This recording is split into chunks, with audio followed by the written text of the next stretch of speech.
So we just celebrated Purim yesterday. In fact, today is Shushan Purim, the day they celebrate Purim in Israel and in Jerusalem. So I was reading the Megillah yesterday. I remind myself of something I once heard from the Rebbe.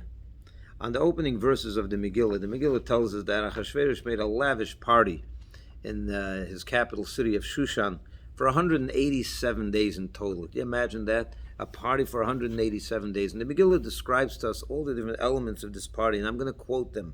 A couple of verses, it's not a long thing.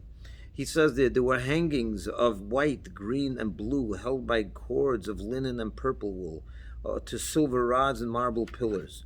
There were divans of gold and silver on the floor of alabaster and marble arranged in patterns of rows and circles. Drinks were served in golden vessels, vessels of assorted design, and the royal wine was in abundance as befitting the king.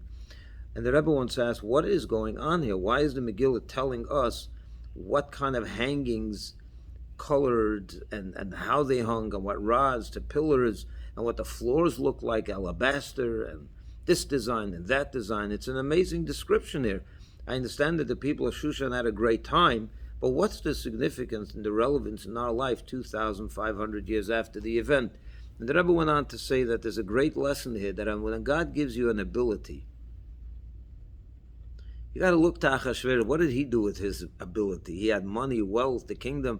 He went all out. He didn't hold back. Now, would you say that was a positive thing? In his case, it was probably not.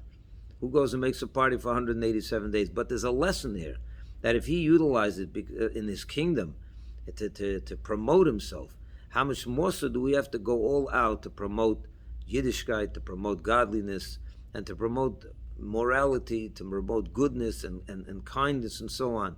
God gives you a talent. He gives you a talent. You have the ability to write, you have the ability to the oratory skills, you have the ability to play music, whatever talent you have, and every person has something. These unique talents that God granted to each and every one of us. We got to go all out with it, all the way to the over the top, as they say.